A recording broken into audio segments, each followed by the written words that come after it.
Presidente, eu vou deixar a parte... Eu não sei se o deputado Carlos Lula está escutando.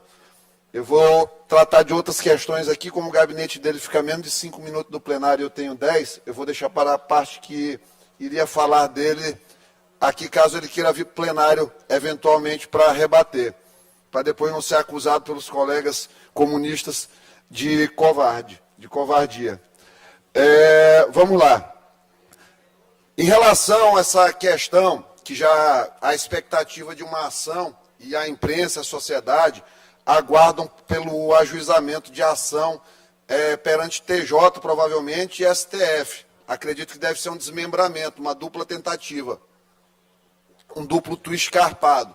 No TJ, em relação à interpretação do regimento, em relação aos 15 minutos, ao meu ver, está muito claro que isso aí é um excesso de interferência do judiciário na casa. Provavelmente o judiciário não vai se manifestar a respeito disso. E a outra questão no STF em relação a tratar do princípio da simetria. Também não adentraria nesse mérito, a não ser que caia na mão do Flávio Dino para fazer um duplo twist carpado em relação a isso. Até porque lá em cima, no Congresso Nacional, nós temos um sistema bicameral e aqui é um sistema unicameral, monocameral. Então, não dá para a gente fazer uma interpretação total e uma simetrização total do que vem lá de cima, tem que ser exatamente aqui embaixo. Até que, porque ao passo, deputado Antônio, se alguém justificar que tem que ser entre os com mais mandatos, eu poderia justificar que o mais velho, por ter, teoricamente, menos tempo de vida, deve ter o privilégio de assumir. Então, é uma coisa que é muito dependente de quem está analisando e não se consegue formar um consenso claro. O fato claro que é que as casas têm o direito de se autorregularem também, claro que com limites balizados, mas aí adentrar numa questão tão específica seria um excesso de interferência do Supremo.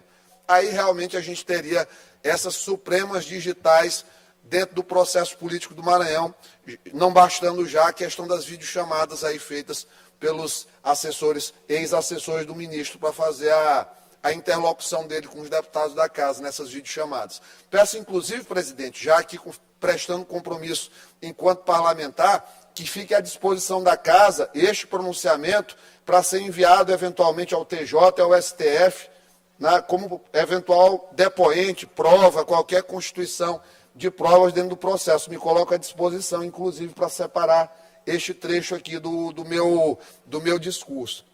Tratando aqui da questão da sala de reunião ontem. Vamos lá.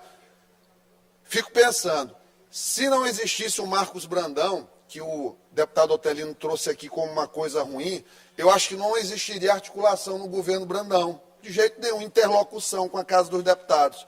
Porque, como eu falei, não tem Casa Civil e não tem Secretaria de Articulação Política. Nada disso funciona. Já foi descartada a hipótese de nepotismo cruzado aqui na casa. Está muito claro que a presidente não tem ninguém dentro do governo nomeado. O Marcos está aqui enquanto diretor.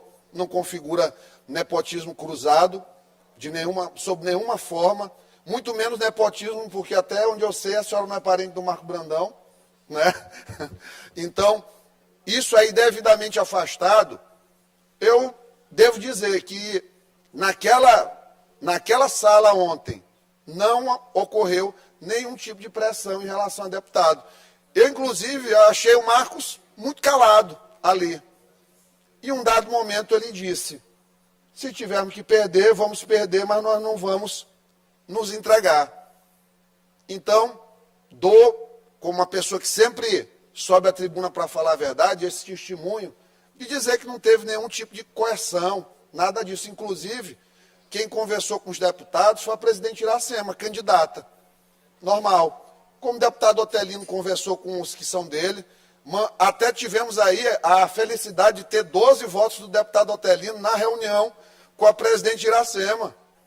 O que é uma coisa muito especial, que além dos que votaram nela, ainda tivemos a gentil presença de 12 deputados que votaram com o presidente Otelino, alguns ainda com a desfaçatez de dizer que votaram com ela, mas que agora, por terem sido questionados, iam votar com o Otelino.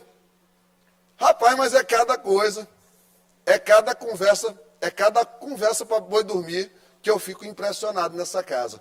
Mas assim, A política é bonita e, ao mesmo tempo, tragédia, porque ela permite que as traições ocorram e, no outro dia, as pessoas estejam dialogando e tentando repactuar. E eu estou vendo isso aí muito claramente na casa. Alguns que votaram contra ontem, que são verdadeiros Judas porque estão do lado da presidente, e a gente sabe que não votaram nela, mesmo tendo posições de destaque aqui, hoje não vieram, obviamente, envergonhados aqui na casa. Mas eu sei quem são. Às vezes ela até não acredita, mas eu sei quem são.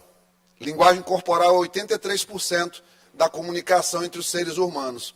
Então a gente vê pela linguagem corporal, a gente sabe quem votou, quem não votou na presidente ontem. Para finalizar, já deu 5 minutos e 20 que eu tinha dado aqui para o deputado Carlos Lula, caso ele viesse aqui para tratar em relação ao nome dele na fala. Então eu vou falar aqui. Ele, de maneira recorrente, presidente, tenta fazer o que aqui? Ele virou fiscal de pronunciamentos, em geral, os meus pronunciamentos. Nós temos prerrogativas que estão no artigo 53 da Constituição Federal.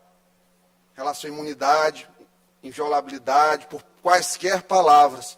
Mas é muito estranho, o tempo todo aqui tem um advogado dito constitucionalista, o tempo todo querendo cessear pronunciamento. Aí eu fico assim, pensando, qual o problema do deputado Carlos Lula comigo? O que é que eu fiz para ele? Por que eu incomodo tanto? Por que dói tanto a ele? Porque ele estudou. Ele sabe que existe linguagem coloquial e que é uma linguagem conotativa, ou seja, é um expediente linguístico figurado. Não estou chamando o Rubão e o Madeira de múmias caquéticas. Eu utilizo o sentido figurado da múmia da não reação. Isso aí está em qualquer dicionário da internet de expressões figuradas, está lá, múmia, aquele que não reage. E ontem não reagiram, como não tem reagido. Como Madeira tem dormido mesmo em sessões, porque a idade pesa, infelizmente, e faz parte disso. Agora, errado está o governador em manter. Por quê? Porque perde aqui a articulação com os deputados. Mas isso até é uma prova de boa conduta do governo, ao final, como bem salientou ali o Roberto Costa para mim em discussão, que mostra que não teve interferência, que não teve mão pesada de ninguém, que não teve ameaça. Não tem ameaça, não teve mesmo ameaça. Aquela sala ali não teve nenhuma ameaça, não teve nenhuma reprimenda. Conversou com a presidente, inclusive, quem quis conversar. Quem ficou esperando ali para ouvir dela alguma coisa. Então, de toda forma, subiram 33, votaram 21, voltaram com os 21 votos. Isso que aconteceu ontem foi a primeira parte dos atos preparatórios, do que eu já venho dizendo há um bom tempo. Eles vão tentar tirar o governador por 90 dias, numa ação de improbidade. Está para acontecer. Ontem tentaram tomar o controle da Assembleia para garantir o legislativo aqui amarrado dentro da história. Né? Depois vai vir uma operação da Polícia Federal para tirar a capacidade de quem ainda tem uma boa relação com o governo de defendê-lo, para constranger e tentar afastar o governador do Estado.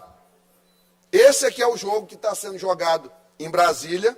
Vocês da imprensa têm a missão institucional de repercutir isso aí. Eu peço a vocês que entendam que isso é uma quadra histórica importante, porque está sendo desenhada um afastamento de governador democraticamente eleito, inclusive pelo grupo que tenta tirá-lo hoje, e que aqui terão uma voz para sempre denunciar isso. Vai ter.